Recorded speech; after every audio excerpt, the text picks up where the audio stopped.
Good afternoon. I would like to first thank you, Professor Soeya, who came all the way from Japan to give a special lecture at the KNDA lecture series. And distinguished participants, I'd also like to welcome all of you to today's lecture.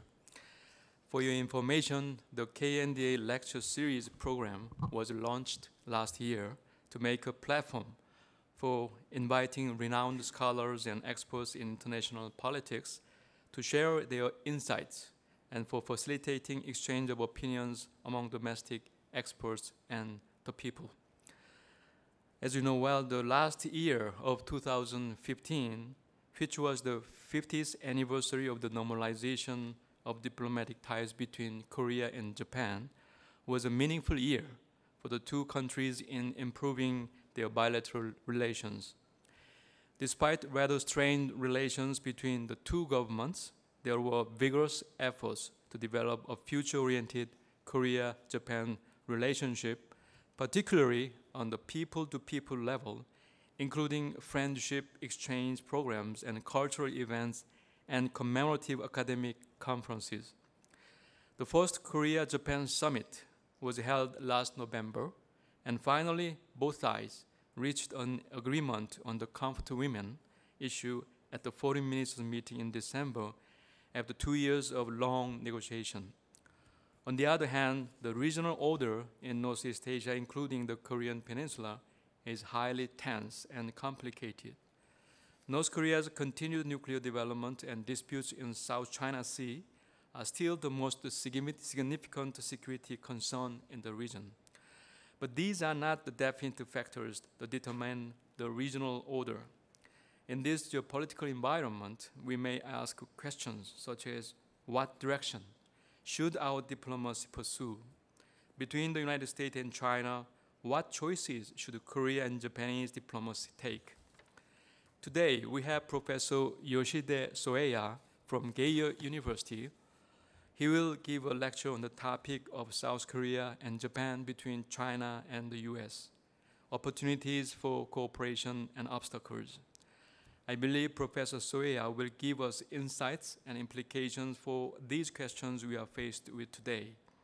Professor Soeya is an international political scientist and expert in Japanese diplomacy, renowned for his books, Japan's Middle Power Diplomacy and Japan's Economic Diplomacy with China. He served as the director of the Institute of East Asian Studies and the director of Center for Contemporary Korean Studies at Keio University. In that sense, we can call him as a real Japanese expert on Korean affairs. He also worked on the front lines of Japanese diplomacy as a member of the Prime Minister's Commission on Japanese Goals in the 21st Century and a member of the advisory group of the Ministry of Foreign Affairs. I hope that today's lecture will provide a scaffold for intellectual discussions searching for the direction of Korean and Japanese diplomacy and the roaring currents of international political environment. Thank you, and please, Professor Soeya, come forward to the podium.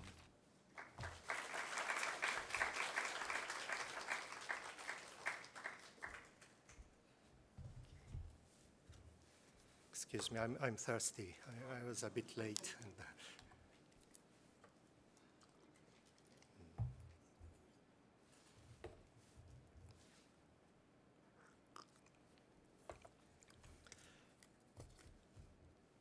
Thank you very much, Shin Dong-hee Soja-nim, for your very kind introduction. Ladies and gentlemen, 존경하는 여러분, 안녕하십니까? 반갑습니다. 감사합니다. A little bit more. I need to practice my Korean at the beginning. 저는 도쿄에 있는 케이오 대학교에서 온 소에야라고 합니다. 수고이ですか? 감사합니다. 전공은 동아시아 국제 정치와 일본 외교입니다. 잘 부탁합니다.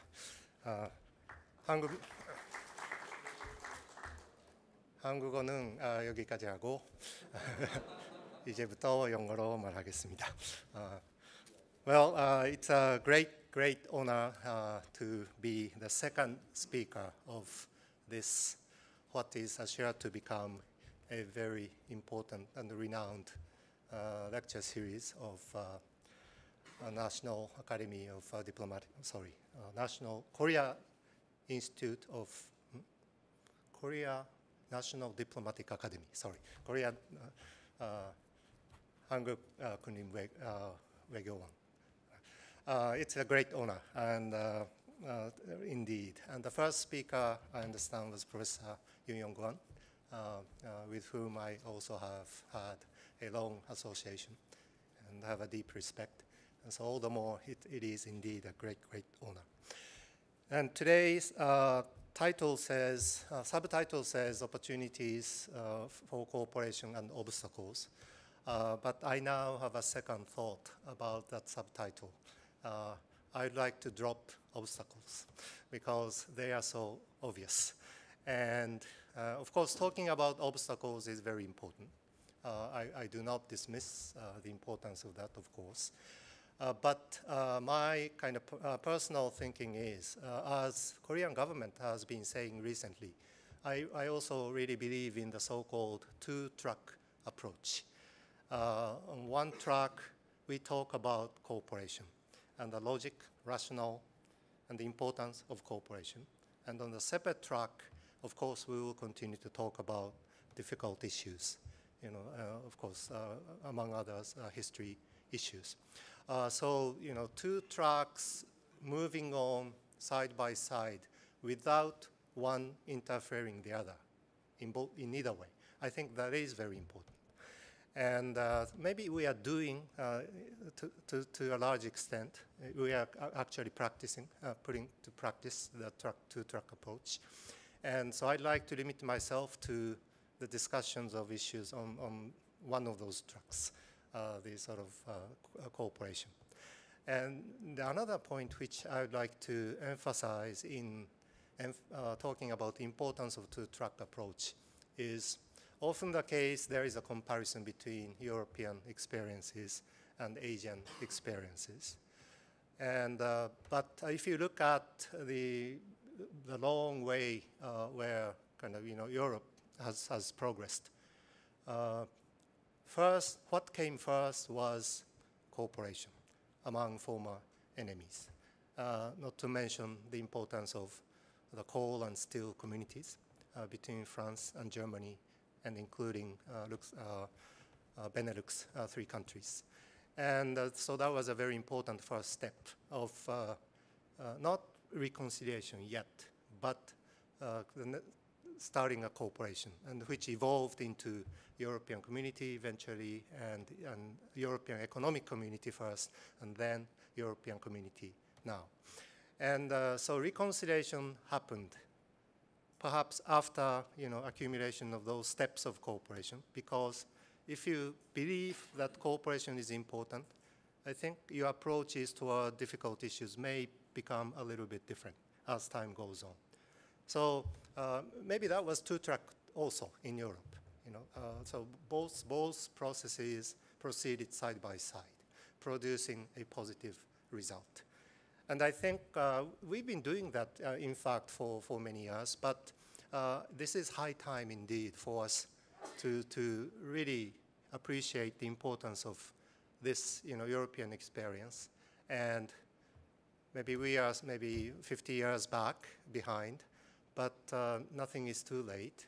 And if we, begin to sort of structure the form and the way of thinking of Japan-Korea relationship, I think future should be very bright, because we have come a long way, since the end of the war and establishment of diplomatic relations in 1965. We have indeed come a long way, and in a positive direction, of course. And the future, I think, would be still maybe positive evolution of our relationship. Of course, which does not mean obstacles will be gone. It will remain almost forever. But we have to be clever, and we have to be strategic in handling those difficult issues, particularly if we believe in the importance of cooperation between us. So that's the theme that I like to talk about today, how and why Japan-South Korea cooperation is important and needs to be implemented today and in years to come. Okay, so with that, let me essentially read my text because I'm very nervous. I'm being filmed, which will be broadcast in YouTube, I was told. And so I have to be careful in what I'm going to say. So please be easy on me when in ask Q&A session as well. Well, in East Asia, almost every country is struggling to find an optimal strategy in the context of a shifting power balance between China and the United States. And against this backdrop, Japan and South Korea stand out as two countries whose levels of economic and political development, regional and global agenda, and even national interests are comparable. And illustrative of this reality, a senior South Korean official who used to work in the United Nations once told me in our private conversation that when the South Korean government proposes draft resolutions on various regional and global issues at the United Nations, Japanese support is taken for granted. And the same should be true to the Japanese government. And another story that I hear from both South Korean and Japanese diplomats is that in many capital cities in the world, where both countries have embassies, Japanese and South Korean diplomats are the first to become very close friends personally. Sometimes they would engage in a bit fierce battle in competitive public diplomacy, but in the evening, they would be drinking boktanju together as if nothing had happened during the daytime.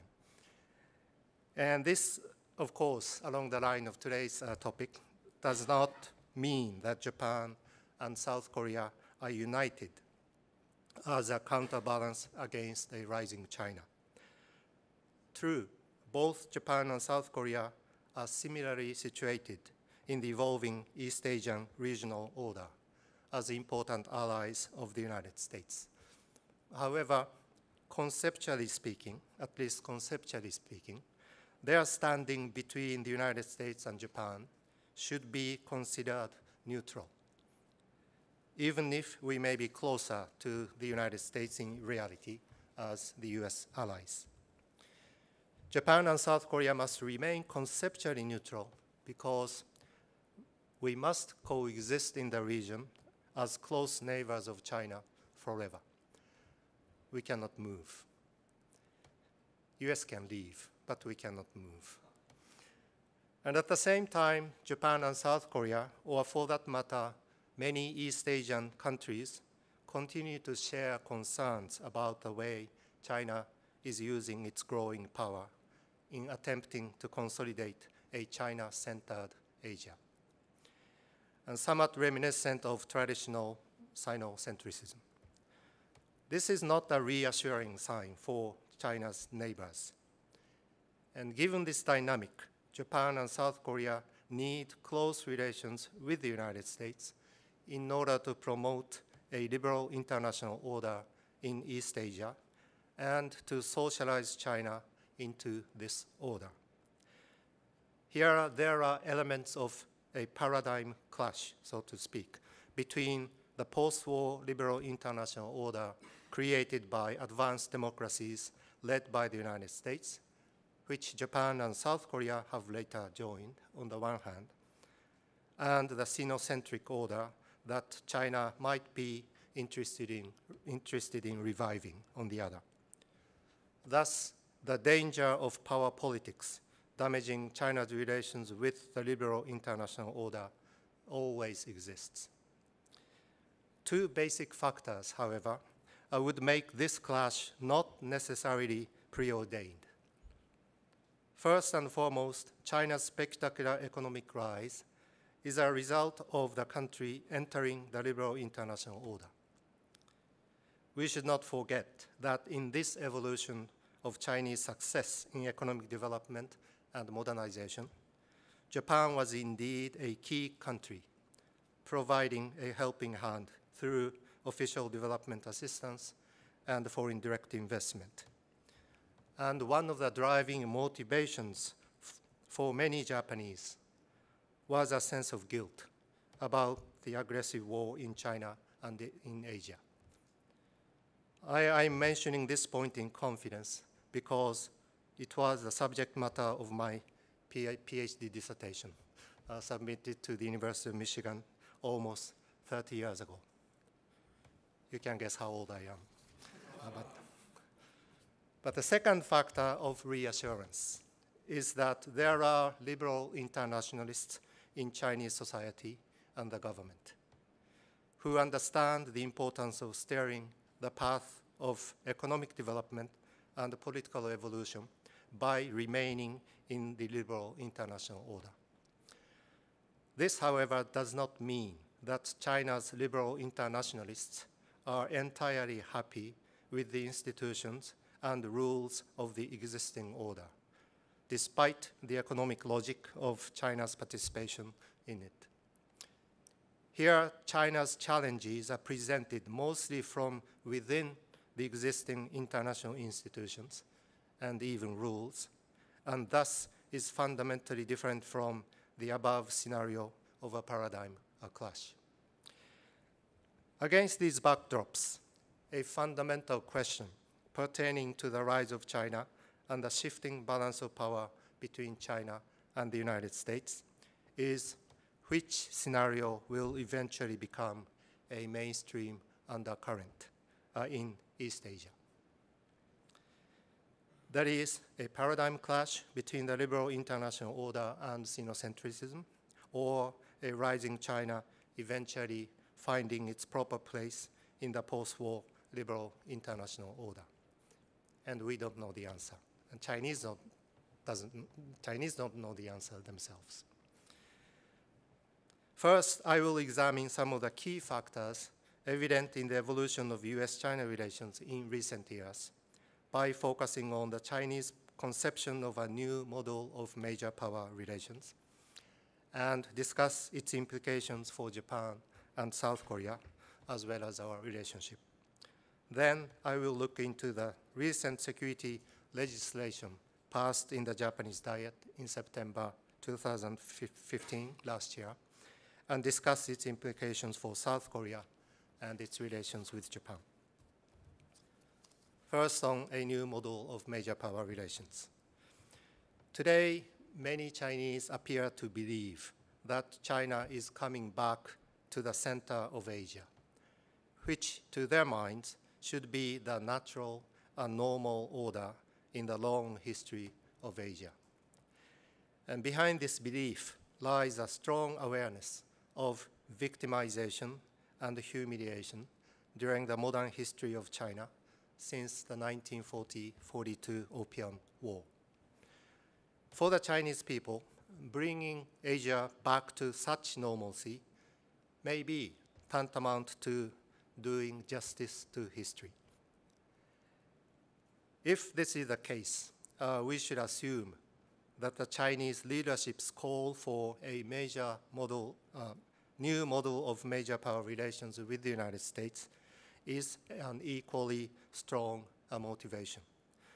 The concept was initially proposed by Dai Bingguo, a state counselor in charge of foreign affairs under the Hu Jintao administration, in the first US-China strategic and economic dialogue held in Washington, D.C. in July 2009.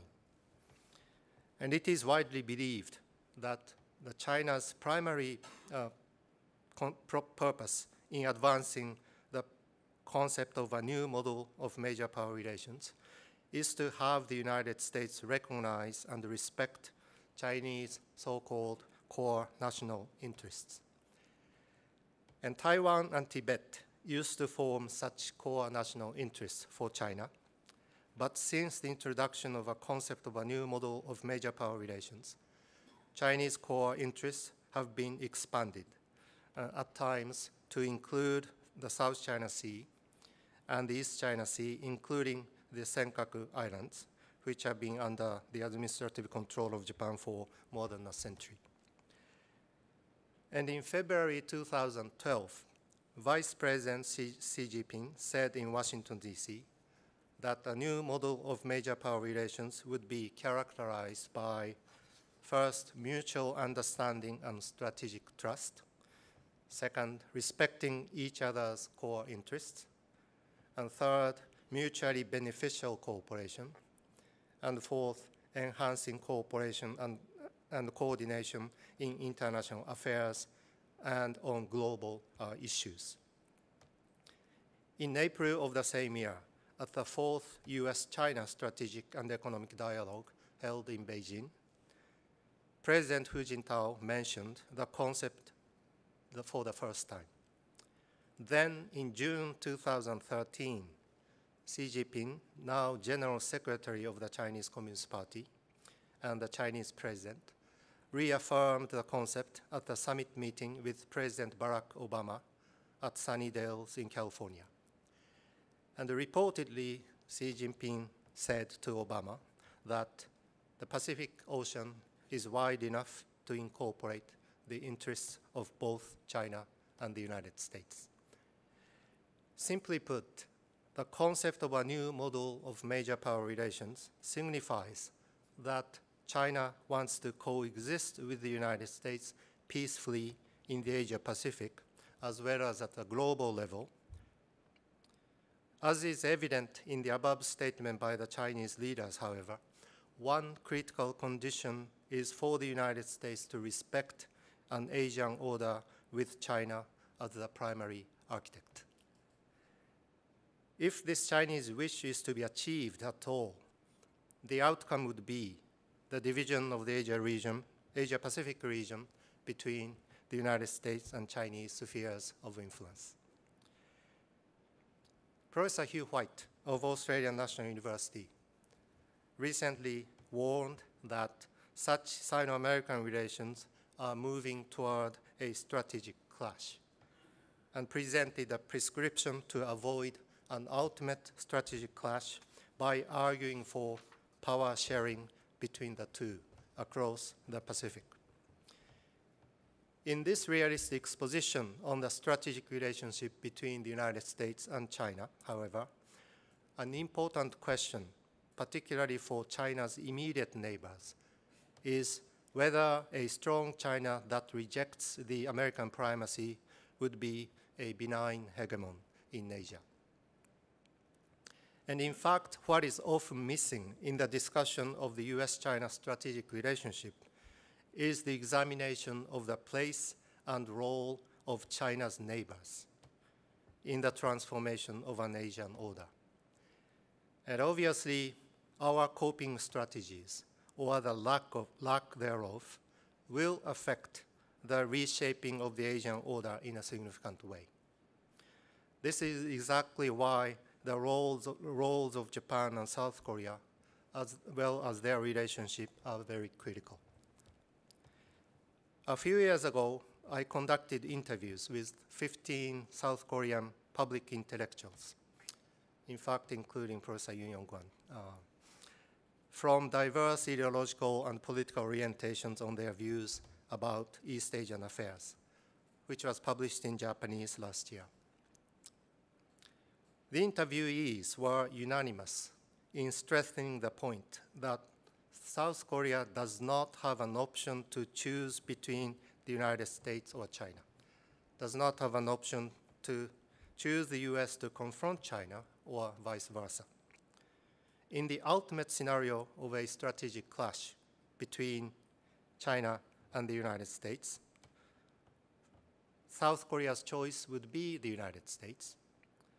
But should such a scenario occur, it would mean that there is no room for a South Korean role, let alone its strategy. Therefore, the argument goes, South Korean strategy should be so constructed as to minimize the chances of such a strategic conflict between the United States and China. However, the dominant view in Japan, both in the government and society, tends to stress the China threat and to gravitate toward the alliance with the United States, almost by default. Many South Koreans are critical about this tendency in Japan for reasons stated above. And many Japanese say that South Korean views toward China are too naive. Under the present circumstances, therefore, divergent views toward China as well as on coping strategies are a huge obstacle. Sorry, I talked about obstacle. Huge obstacle in constructing a credible partnership between Japan and South Korea under the strategic relationship between the United States and China. While the South Korean predicament is understandable, particularly given North Korean nuclear issues and the unification question over the long run, South Koreans tend to expect a little bit too much from China, in my honest opinion, which after all is a unilateralist country believing in China-centered Asia as being normal. The Japanese preoccupation with the China threat is also excessive. After all, as discussed at the outset, Japan, like all the neighbors of China, cannot move out of the region and will have to continue to coexist with China. Japan and South Korea should move close to each other and find an optimal point of cooperation in dealing with the rise of China, as well as under the shifting strategic relationship between the United States and China.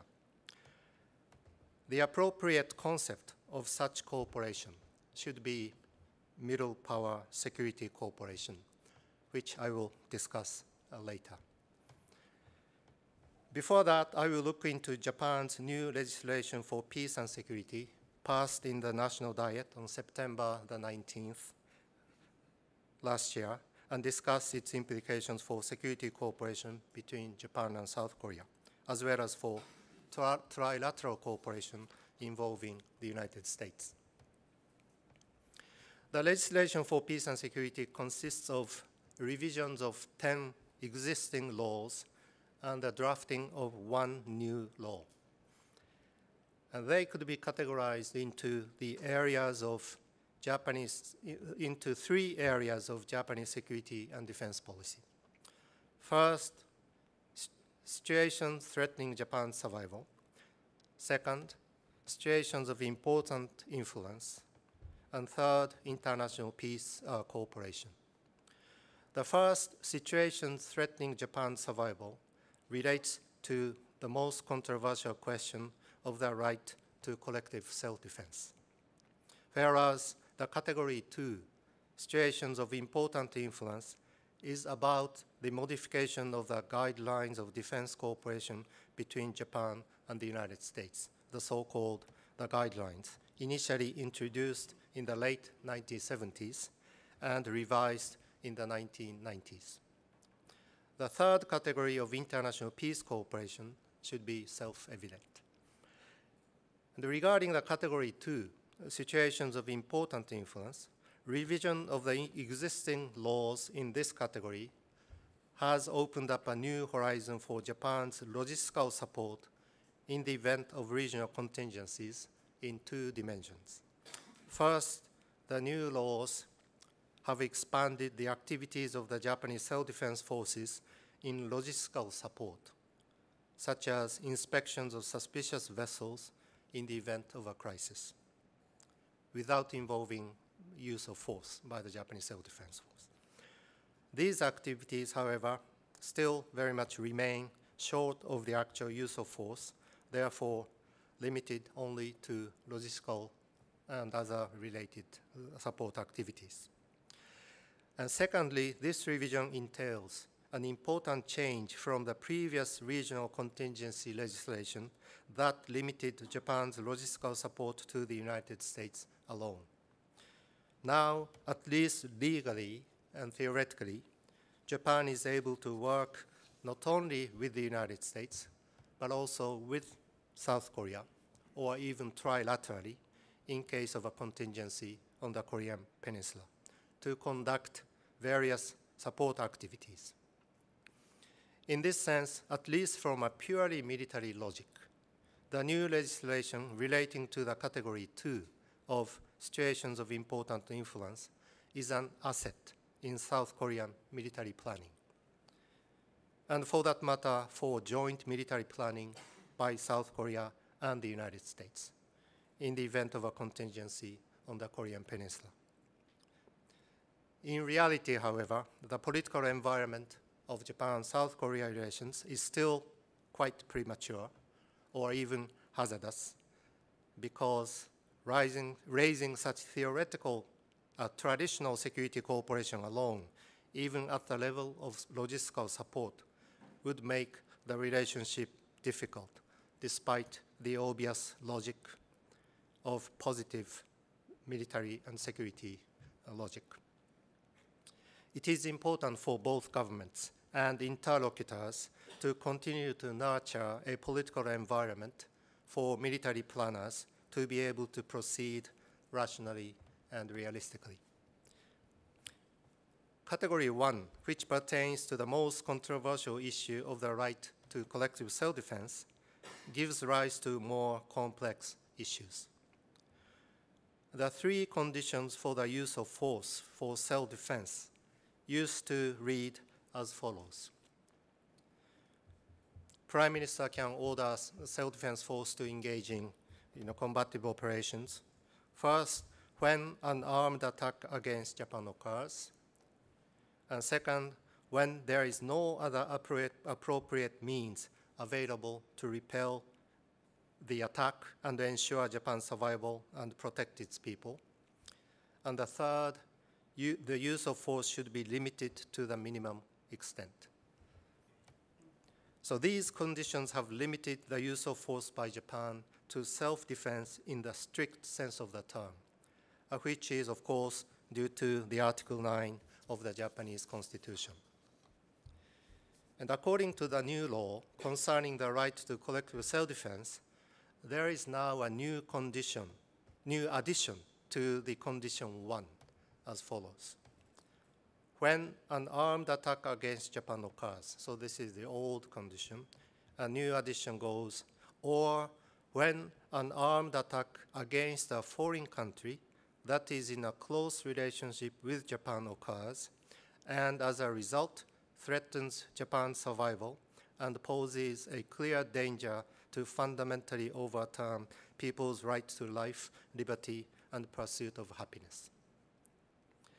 So the new addition in the first condition gives room for the exercise of the right to collective self-defense, which successive Japanese governments have previously rejected due to the limitations arising from Article 9 of the Japanese Constitution. Now, the Shinzo Abe administration has crafted a new interpretation of the Constitution, stating that self-defense allowed by Article 9 consists of both self-defense and collective self-defense. And as to the substance of the right to collective self-defense as a security policy, the issue is not very straightforward, and the assessment is a bit complex task. First of all, the domestic opposition's argument that Abe's legislation is a war-making law is very much misplaced, as is the case with South Korean dominant perception as to the Japanese military expansion. After all, the right to collective self-defense is a legitimate one for all the sovereign states in the world, which is justified by Article 51 of the United Nations Charter. These objections are even more misplaced because the revised interpretation in the new law allows Japan to exercise at most only 50% what is justified by the UN Charter. That is, it applies only in situations where Japan's survival is directly threatened. In other words, the new legislation would not allow Japan to engage in military operations with the United States and other nations with which Japan has friendly relations if the case has no direct bearing on Japan's security. Regarding a Korean Peninsula contingency, however, such an event would clearly be interpreted as a threat to Japan's survival. So with this new legislation, therefore, at least legally speaking, Japan would be able to fight side by side with the United States and South Korea in the unwanted event of a military conflict on the peninsula. In reality, politically and otherwise, however, it is hard to imagine that such military cooperation involving Japan's actual use of force would be realized even between Japan and the United States, let alone between Japan and South Korea or trilaterally. Even from a purely military logic, it is questionable if Japan's direct involvement is to be wanted by the United States or South Korea. Or even more realistically, Japan's self-defense forces have never been trained anticipating such an event and are pretty incapable, and all the more still pacifist Japanese public would strongly oppose such an involvement by the Japanese self-defense force. It should be clear, therefore, that traditional security cooperation between Japan and South Korea, one that would involve the actual use of force by the Japanese self-defense forces, while now possible legally, would not happen in the foreseeable future. And against these backdrops, Japan and South Korea security cooperation involving Category 2 of the new security legislation, situations of important influence, is more urgent and should be given more attention. Examples would include logistical support activities by Japanese self-defense forces for the United States and South Korean forces, such as provision of food, fuel, communication equipment. The United States and Japan have started to revise the Acquisition and Cross-Servicing Agreement, ACSA, on the basis of the new security legislation.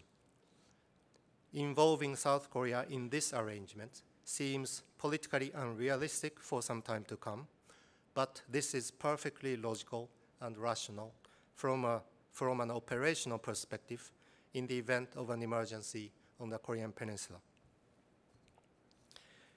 And Category 3 of Japan's new security legislation concerns Japan's international peacekeeping operations, activities, such as UNPKO. In this area, too, the scope of Japanese activities and the range of cooperation with foreign countries engaging in the same missions are expanded by the new legislation. In essence, this means that Japan has come closer to the international standard accepted and implemented by so-called normal actors, actively engaging in non-traditional security cooperation, such as Canada, Australia, and South Korea. Japan-South Korea cooperation in this domain, therefore, should be termed as typical middle power cooperation for sustaining international peace. Here, middle power is not about the size of a nation. It is a strategic concept, implying a particular style of diplomacy or a characteristic of a national strategy backed by a commitment to the liberal international order. As such, middle power country does not have the option of directly and unilaterally engaging in the balance of power game among great powers. Instead, its strengths are to be exerted most effectively in the middle ground between great powers, primarily in the domain of non-traditional and soft security through mutual cooperation among middle powers. And due to the importance of vested interest in the post-World War II liberal international order, as well as the magnitude of uncertainties associated with the rise of China, that choice for Japan and South Korea has been and is likely to remain for the foreseeable future to maintain strong security relationships with the United States. Both Japan and South Korea, however, share interests in not destabilizing bilateral relations with China for two reasons. First, an ultimate strategic clash between the United States and China, if it were to actually happen, would deprive our countries of freedom of decision and action. In such an event, the choice for both Japan and South Korea should be nothing other than working closely with the United States as its allies. Second, there are many issues and areas where cooperation with China is important for the national interests of Southeast Asian countries, including Japan and South Korea, as well as for regional stability. These include maintaining a prosperous economic order and stable economic relations with China, and involving China in regional institutions for trade, investment, financial, and other functional cooperation. Japan has had an image problem, particularly in Northeast Asia, if not elsewhere, which has prevented many observers from focusing on and appreciating the real strength of Japan's de facto middle power national strategy. In fact, Japan has been using its financial and diplomatic resources in many of the typical areas of middle power strategy. This includes participation in various activities of the United Nations and other global institutions in nuclear and conventional non-proliferation, economic governance, social welfare and education, poverty reduction, and more recently, human security. In reality, Japan and South Korea are mutual natural partners, facing common challenges and opportunities presented by the rise of China and its impact upon the future of our regional order in East Asia. In coping with these challenges, it is critical that we should share an assessment of the impacts associated with a rising China. Given that no middle power can play a meaningful role alone, cooperation among middle powers is an absolute necessity here. Objectively and logically speaking, there is no more natural partner for South Korea than Japan, and vice versa. And in order for us to begin to move in that direction, non-traditional security cooperation is a natural first step to be taken by us. The Japanese-Australian Joint Declaration on Security Cooperation, signed in March 2007, is a typical embodiment of such non-traditional security cooperation between de facto middle powers. And South Korea and Australia also signed a similar but more comprehensive agreement in 2009, titled the Joint Statement on Enhanced Global and Security Cooperation between Australia and the Republic of Korea. A Korean official who was deeply involved in the drafting this statement with Australia testifies that the Korean side studied the Japan-Australia declaration very carefully, and that both are quite similar in objectives and substance.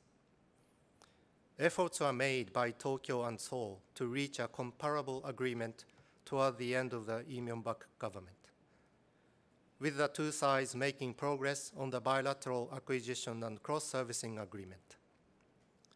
And as is well known, the General Security of the Military Information Act, GSOMIA, was completed, but the signing was canceled in the last minute. Now, Japan and Australia have AXA for both military to engage in typical middle power security cooperation, such as international peacekeeping, disaster relief activities, and human security. And so do South Korea and Australia. Japan-South Korea AXA, if achieved, should not be that different from the AXAs that now Japan and South Korea have with Australia. This should mean that if indeed Japan and South Korea succeeds in completing AXA, it should not be a mere dream to even trilateralize AXA among Japan, South Korea, and Australia for, of course, international peacekeeping activities and so forth. Of course, China is not to be antagonized in these multilateral efforts, but to the contrary, should be invited to take part. To conclude,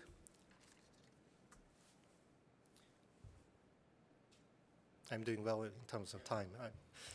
To conclude, the strategic clash between the United States and China has the potential to deprive both Japan and South Korea of freedom of action and decision. The two countries are faced with the complex task of managing their security relations with the United States in the middle of a power shift between the United States and China.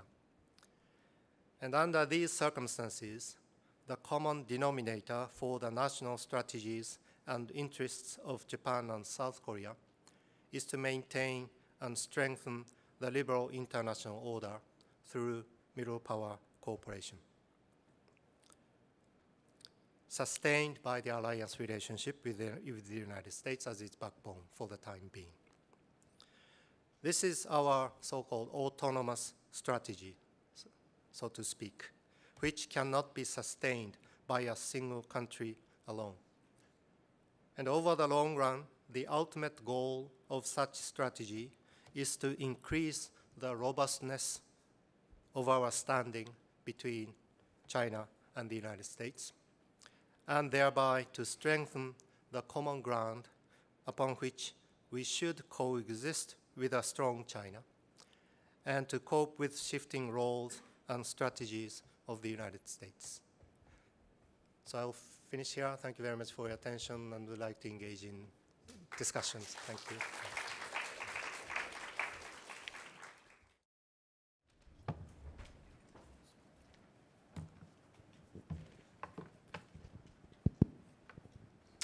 Well, thank you very much again for your joining us today for the second KNDA lecture series. I'm Professor Tae-Won Kim. I'm neither a China specialist nor a Japan specialist. My expertise in public diplomacy. And I think that's the reason why I'm here to moderate this Q&A session.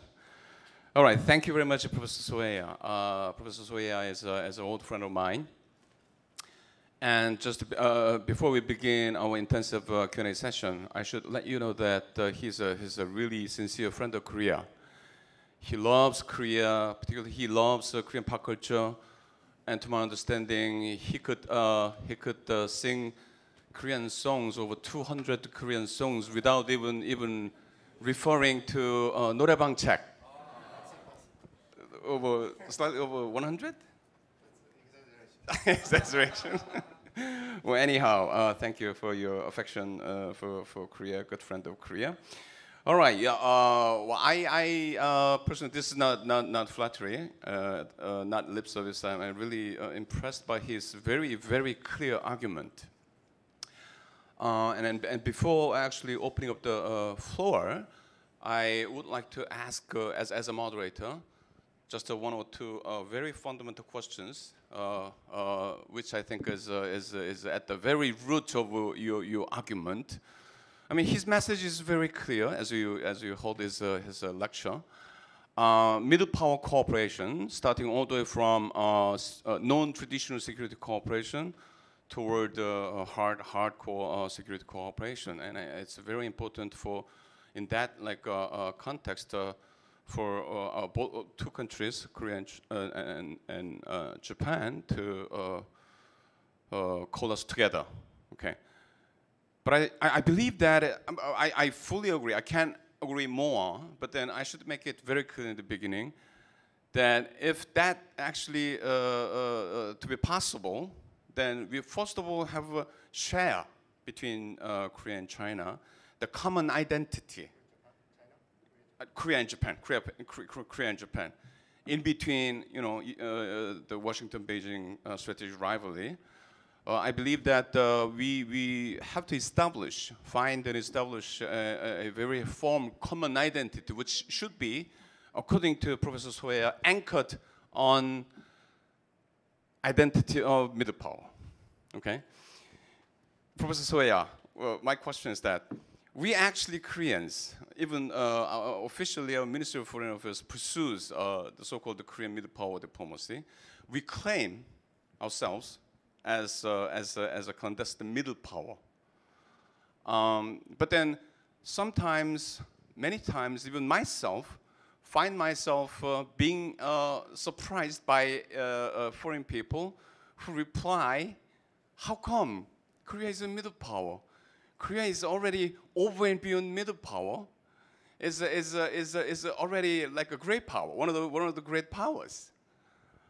But Japan, in terms of hard power, in terms of economy, Japan ranks the third largest economy in the world, and in terms of military might, there are so many indicators, but one of those is defense expenditure. They're obviously somewhere around fifth, sixth, anyhow, yeah. So, in economic terms, third largest. In military terms, anyhow, within top 10. Okay, Korea, thank God, in terms of GDP, we are slightly beyond the 10th line, somewhere around 13th, 14th. Okay, anyhow, not within top 10. So for that matter, I really thank God. Military, I also think that I don't have any precise ranking, but somewhere around the periphery of 10th, 11th, 12th. So I think that makes us call ourselves as middle power. But Japan, you made it very clear in your lecture that when you say Japan is middle power, it's not in terms of a hard power, but it's a strategic concept. So please convince us by elaborating on your strategic notion of middle power, Japan as a middle power, so that we could have a common identity between Japan and China, have a common identity as a middle power.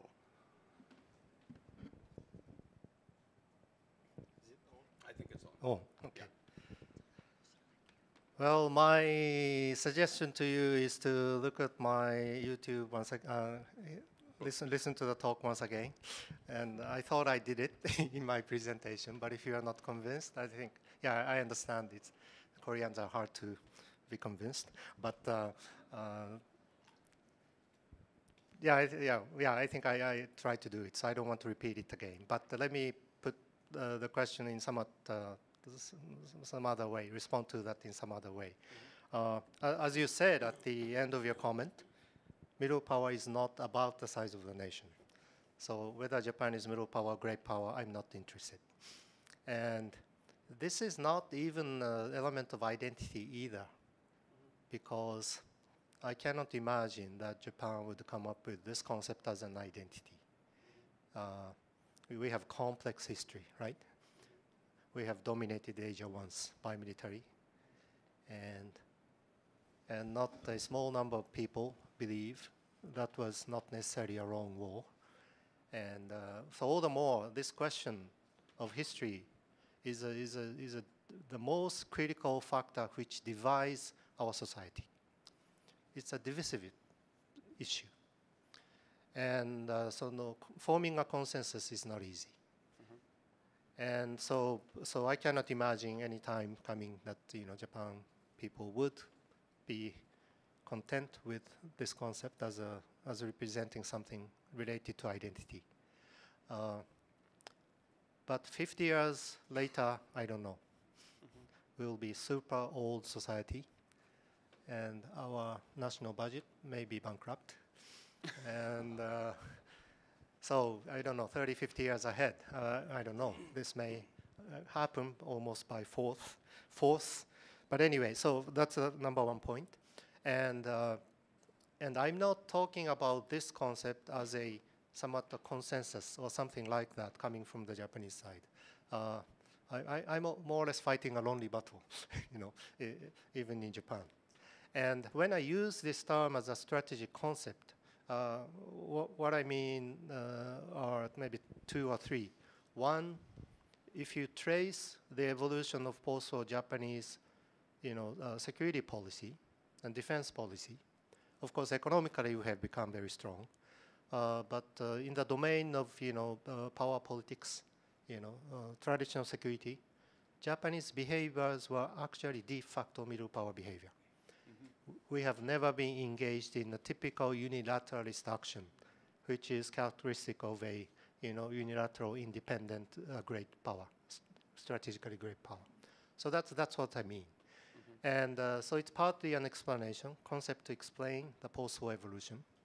And as to the future direction of this evolution, I am arguing, we have to use this concept as a kind of central concept with which to explain, which connects different parts of our diplomatic behaviors. Then many things begin to make sense, in my view, I think, as a strategic concept. Again, the recent legislation, as I explained, has no element of reverting to a militarily independent power. Not at all, not at all. Still within the parameters of post-war constitution, even though the room was expanded. And as a result, Japan's dependence on the United States is simply increasing rather than decreasing. So Japanese autonomy is decreasing, in the overall picture of regional security and the power politics. And so as to the substance of those behaviors, that's how I'm using this concept. And so intellectually, I think this could be understandable to some extent, but of course, psychologies block people's mind in a different way, maybe in Japan and South Korea. And so that's a problem, I think, essentially, that you presented. The other way of saying what I'm stressing this is in Korea, I think still you tend to believe that Korea is surrounded by Sagan, right? And Some old people, old generation people. So your generation. No, I'm not. I belong to new generation. But I'm sure you are teaching young students, that Korea is surrounded by 4 great powers, and therefore we have to be strong, and so forth. But anyway, my point is 4 countries, great powers, US, China, Russia, and Japan, right? Can Japan really be grouped into that group, on par with US, China, Russia? Kidding, you should be kidding, right? And so pre-war Japan was, of course, such. And when Korean people have that perspective, of course, you have the memory of the past. But post-war Japanese actual behaviors, these do not match that concept. Therefore, often the case, when Korean people talk about Japan as one of those great powers, you talk about typical conspiracy theory kind of arguments. Yeah, Japan may have been peaceful so far, but Japan must have a hidden strategy somewhere, right? So we have to be careful. Now, that kind of argument.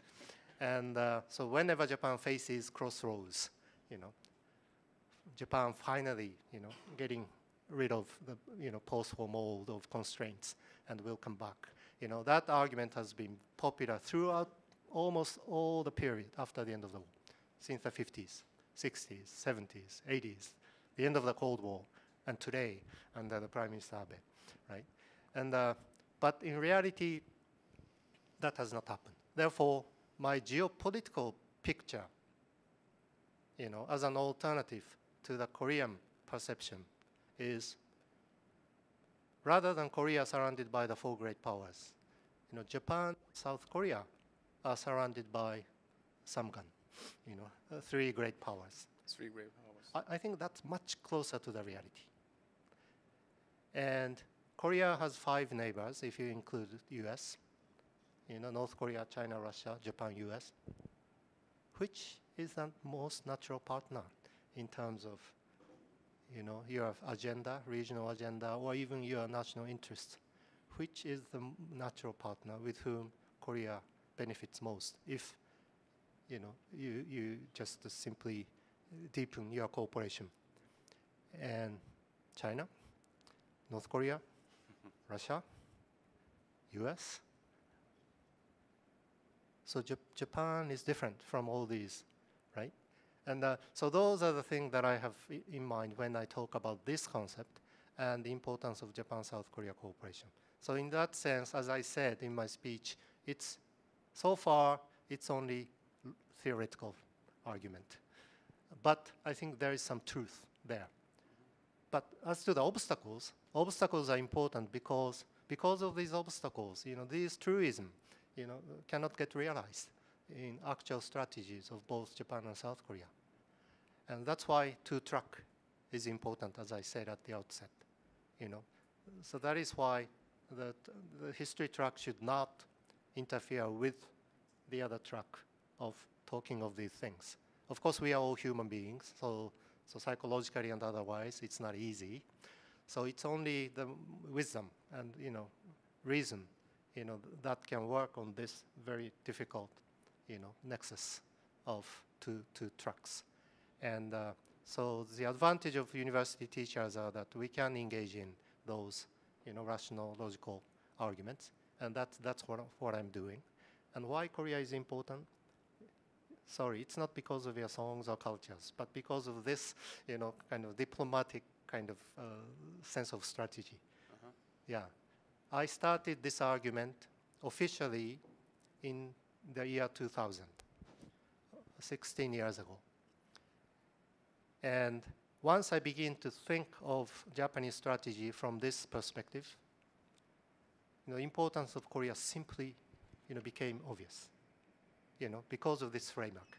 So it's a power of theoretical framework. So that's how I started to be interested in Korea and engaging in Korean people and trying to convince as many Koreans as possible, you know, just like I did today. Yeah. Well, it's you know, quite refreshing and actually touching. But then my question is that I mean, it's a quick one. Is your view in your country, in intellectual circle, in policy, Japanese policy community, is your view considered minority or majority?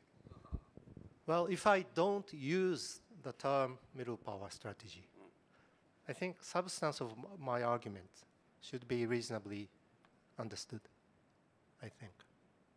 Majority of but if once I majority of by majority of Japanese intellectuals. I don't know whether majority or not, but there is again a division, I think, even among intellectuals. One group of people tend to make an argument as if Japan's strategy is to contain China, you know, and deter China. And so my kind of argument is not correct, you know, from that point of view. But my kind of argument would argue that can really Japan do that? You know, can we really construct a strategy to deter China? No. I mean, no single country in East Asia can do that. It's a US business. So the more, you know, that group of people emphasize this importance of coping with Chinese influence, the end result is more dependence on the US. So that's a natural course of development. So US is, so without the US, you know, this sense of China strategy doesn't make sense, doesn't form as a coherent thing. Okay. So my argument is different in that sense. I mean, Japan does not have, you know, the luxury of, you know, deterring China. And therefore, we have to look for an alternative strategy. And this is not to deny the danger associated with the rise of China, as I said in my speech. I mean, as to the assessment of the problems related to the rise of China, I mean, there is reasonable consensus. You know, it's a problem, you know, what they are doing in the South China Sea and so forth. Yeah, it's a problem. So as to assessment, there is no huge difference.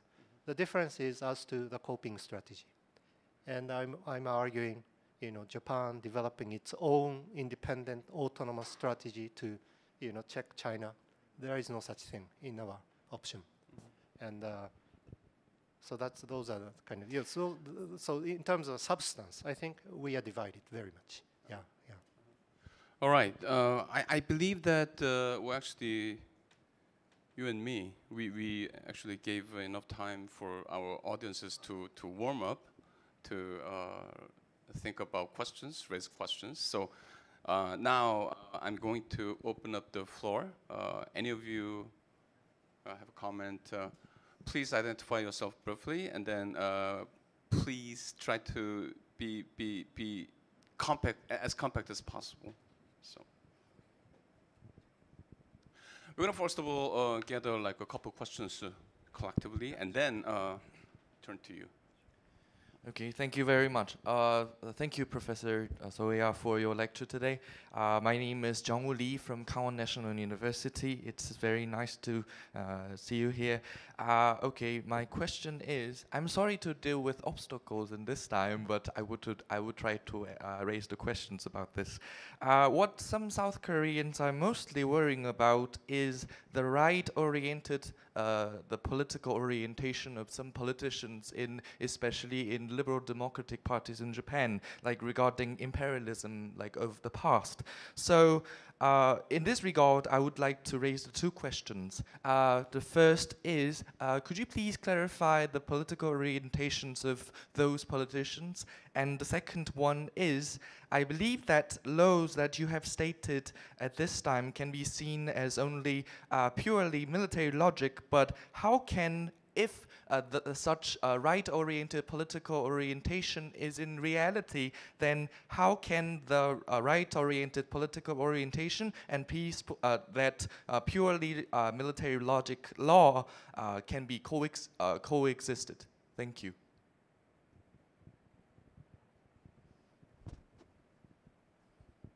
Yeah, we're gonna first collect a couple more questions. Yeah. こんにちは。今日韓国の国立外交院までわざわざお越しになっていただいて、良い講演をありがとうございました。私は、I'm a student of Hanyang University, and I'm sophomore, senior. And I'm major in politics and diplomacy, but I'm not good at English because I started English last month. Yes. So ladies and gentlemen, let me do having a question by Japanese and Korean.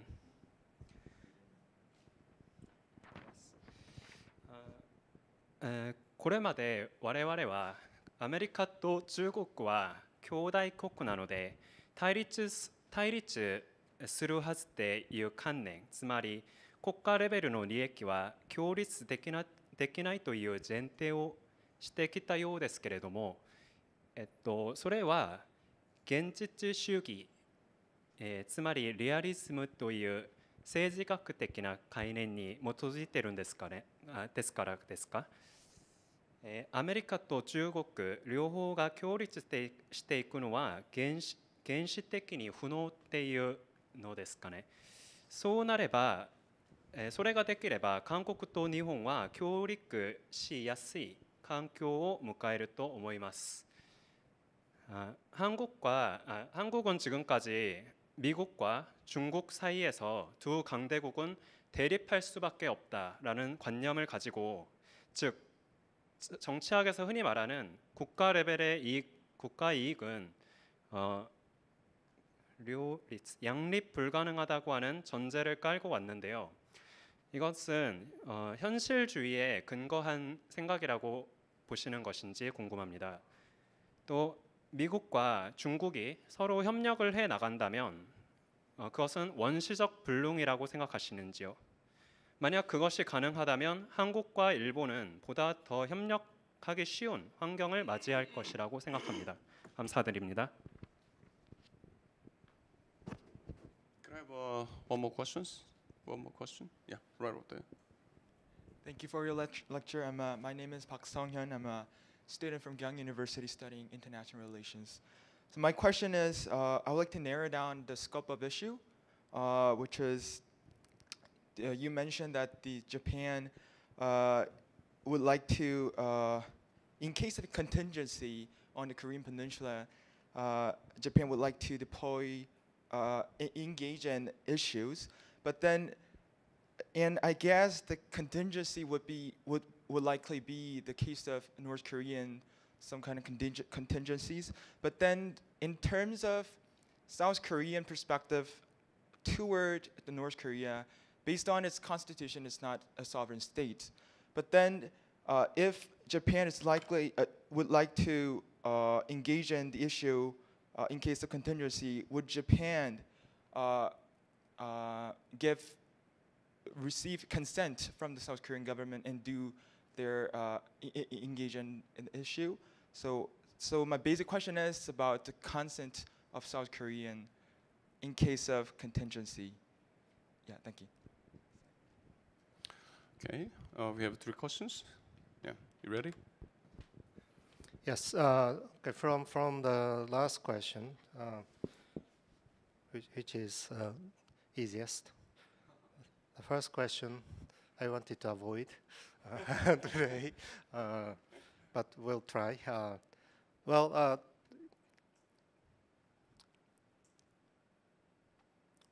This may have some relevance as to the question from the first gentleman.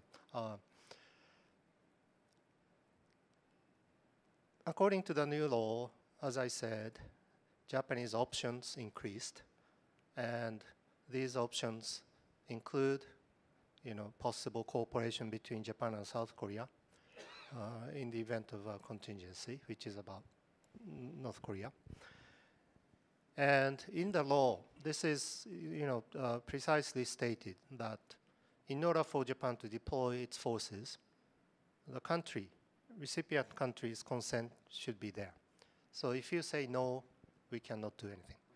So there are 2 kind of steps. I mean, the consent of South Korea is an important condition.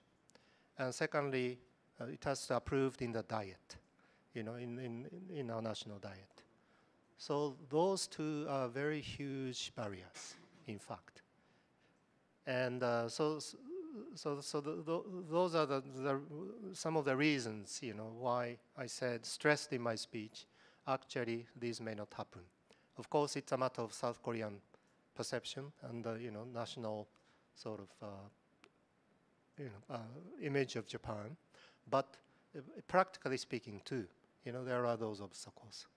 And also, the third set of obstacles has to do Japanese domestic conditions, which is relevant as to the first question. Because what is assumed in the first set of questions is Japan may be, sneakingly trying to find room to expand its influence by taking advantage of, whatever incidents. And so that's a Korean problem, in my view. And the Japanese reality is totally the opposite. Politicians may have hard time in trying to put into practice even, militarily very productive and positive operations. For instance, if South Korea says yes, of course, which is a big hurdle, if South Korea says yes, I don't have confidence that our domestic politics, public opinion would be automatic, in trying to respond to Korean request. Maybe the other way around. And so that's an obstacle. So as to the choices, I think we have now choices, but we have not trained yet. Our forces have not trained yet, and the equipments are not enough yet. So it may take time anyway. But even if Japan becomes capable of being part of military operations, my sense is domestic obstacle would be harder. We will not be able to implement, will not be able to substantiate, legally and otherwise. But I think that is going to be more of a problem. And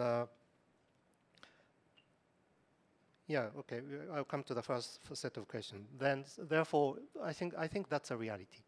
And what Korean people are mostly worried about in the context of so-called Japan moving to the right? This is, of course, complex phenomenon domestically. And this sort of mood or kind of air, it is somewhat prevalent under the present circumstances. And China plays a big role in pushing this sort of atmosphere, growing in our Japanese society. And to a lesser extent, Korea and our problems. And so this is an atmosphere rather than a strong ideologically driven, a trend necessarily. I think air or an atmosphere may be the best term to describe it.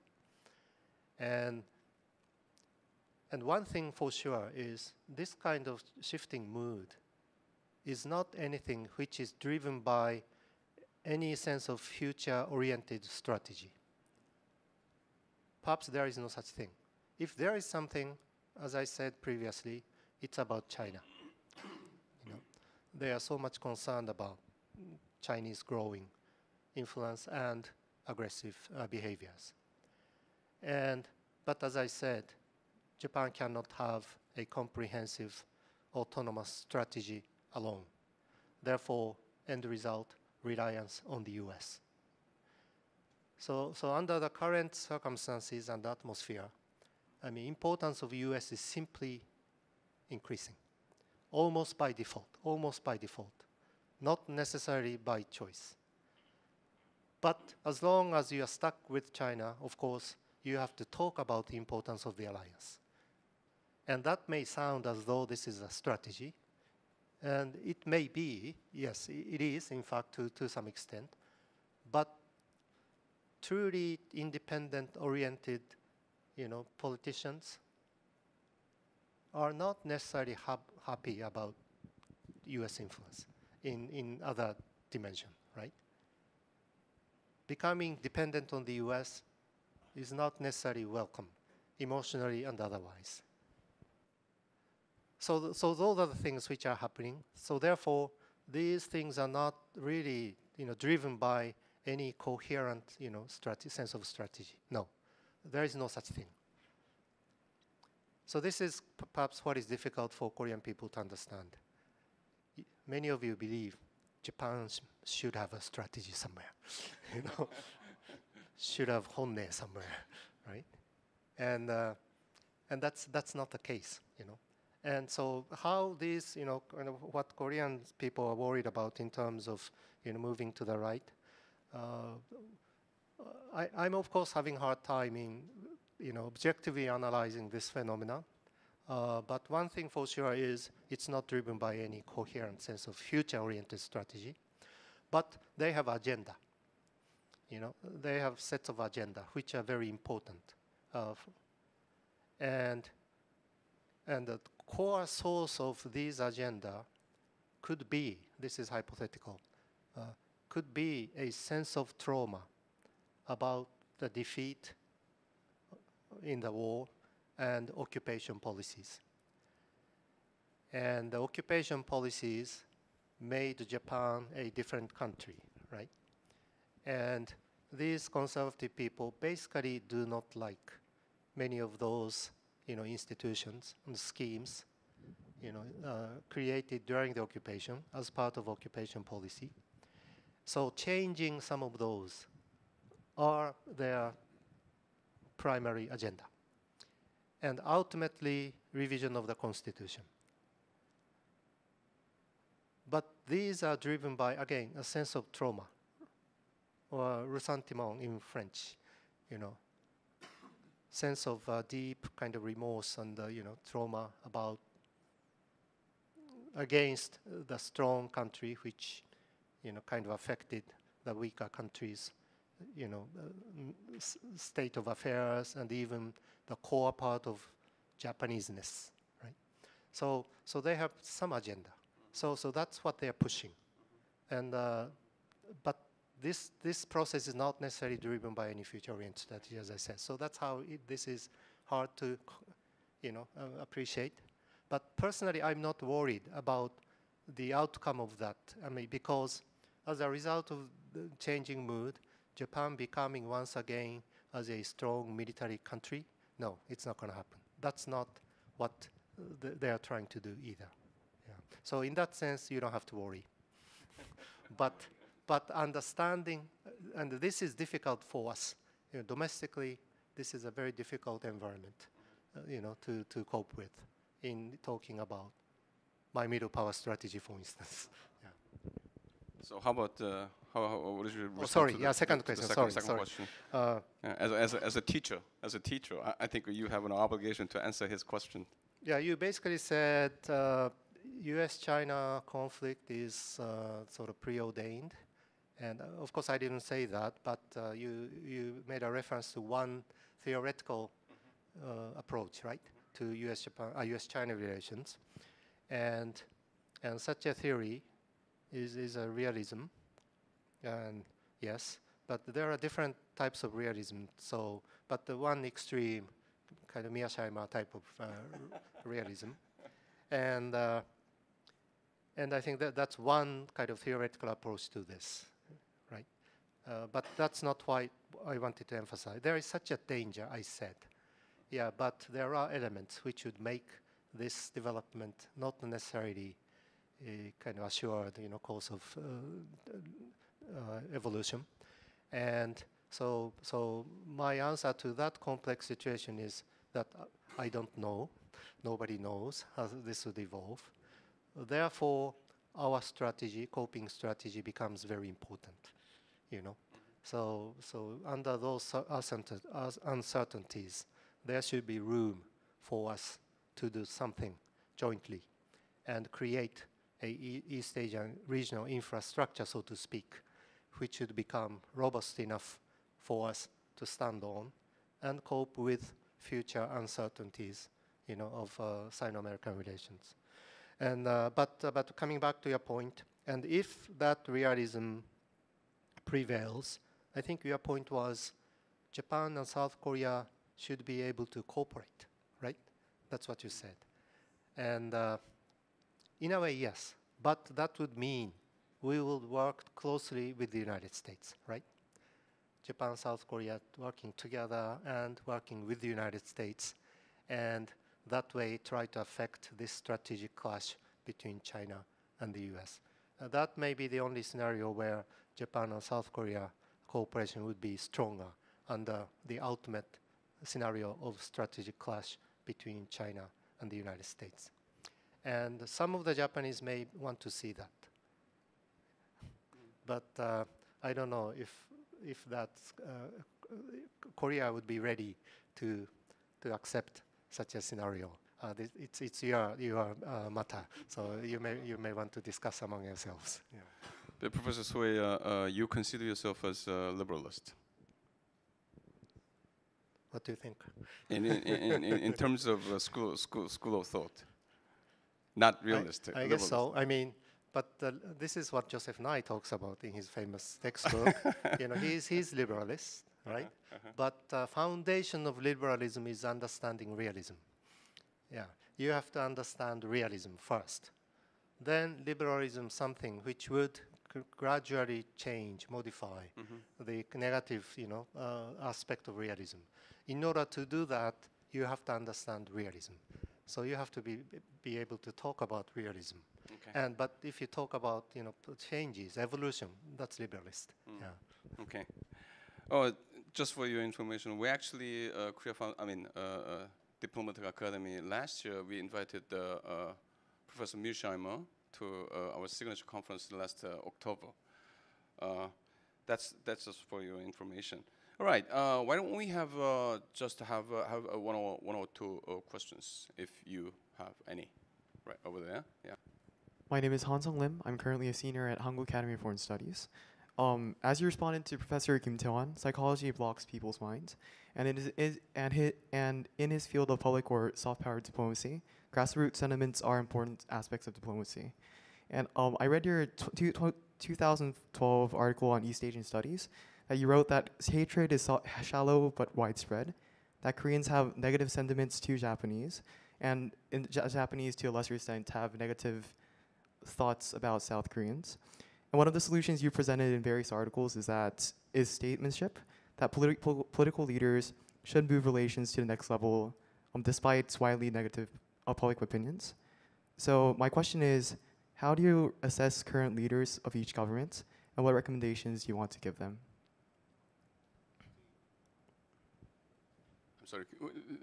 I'm sorry.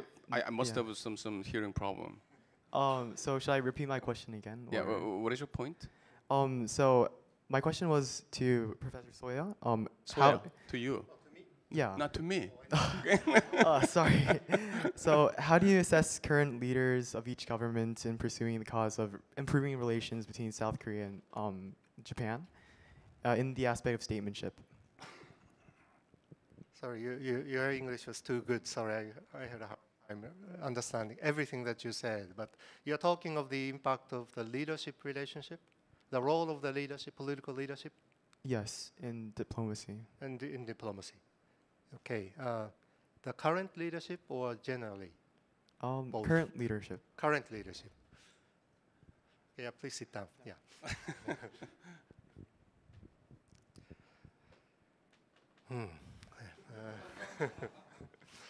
Well, to start with the good news, I think last year's agreement on comfort women, I think essentially it's good. I mean, any agreement at top level, I mean, should be dealt with as something positive. I mean, in the overall consideration of the relationship, better than nothing. And there is no such thing as perfect agreement, and all the agreements have problems. And so we have, this process started in the 1990s.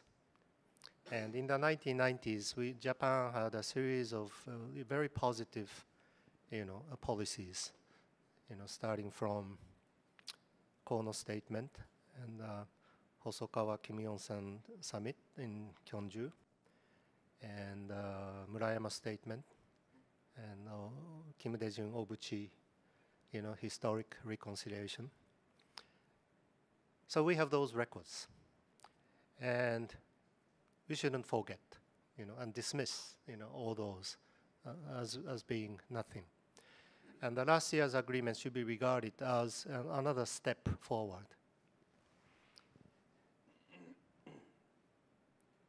So this is not the end. So the problem is, in that agreement, there is an explicit statement saying this should be final and irreversible. And I think that's the part which would, and also about the statute, and these are kind of delicate political issues domestically. And so all the more, I mean, the leadership's determination, stands out. Particularly for the Korean leaders, I think. This was a somewhat dangerous deal on the, having on the part of Korean domestic, politics and sentiments. And I think those leadership determinations should be respected. And the point is, this is not the end. This is the beginning of a new process of healing the hearts and mind of the victims and the problems between us. And but that decision was very important because the current leadership's starting point was not very good, right? Yeah, maybe I don't have to get into details, but it started from details in the inaugural, ceremony, and the meeting between President Park Geun-hye and the Japanese representative, and so emotionally, initial process became very difficult at the leadership level, and it took some time to heal the psychological wounds which President Park Geun-hye must have felt. But eventually she overcame and came to this agreement. So I think that tells the importance of leadership, of course, and civil society level, I think Japan-Korea relations have become, I think, reasonably good. And whenever scholars meet, for instance, during the very difficult period, we don't repeat what the governments are doing, right? But rather, we are scratching our heads together and talk what to do, and what should be done. So that was the kind of mood at the civil society level, including academics, and maybe there are kind of civil society level exchanges. Of course, numbers decreased a little bit, but not substantially. So that's the change and the strength of our relationship. So if the political leadership take advantage of this, kind of very strong foundation of our relationship, I think there are lots of things that the leaders can do. And the problem during the last several years was neither side didn't feel much incentive to work together. And so we lost, several years. But still, the good news is foundations are still very strong. And I often notice young people's minds are very different from your generation. And for older generations, it's almost impossible to change their mindsets. But the younger generations are very flexible. And so I think there is a point in many of us stressing the importance of investing in younger generations. Right. Yeah, students exchange and so forth. And as I said at the beginning, we have come a long way over the last 70 years and in a positive direction. And the future should be positive, I have no doubt. Developing into a totally negative trend, I cannot imagine. Well, naturally, I mean, his last point is makes a good conclusion, I think. I wish we had more time, but I'm afraid that we already ran out of time. And most important, oh sure, yeah, please, yeah. Yeah, about the negative side as well.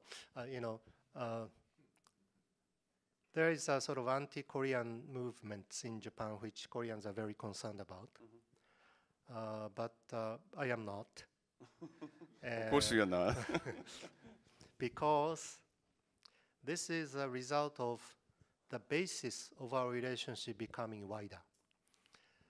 So, those people who used to have no interest, no knowledge about Korea or our relationship, they have become interested in our relationship and Korea. Because of what? First of all, because of civil society exchanges. Oh, I see. And what happened after Kim Dae-jung-Obuchi reconciliation was so-called Hanryu, right, in Japan. I think that's a phenomenon as a result of social base of our relationship becoming expanded. So as a result, we had a very positive reaction, right, to the betterment of relations at the political level, leaders level. And the Hanryu became a very big. And the Korean peoples and the Kim Dae-jung relaxed its ban on cultural,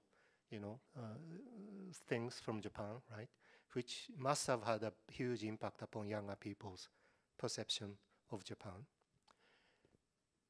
So this sort of, now anti-Korean sentiments are in a way kind of reverse of that trend, and so in a way it's natural, for a democratic society.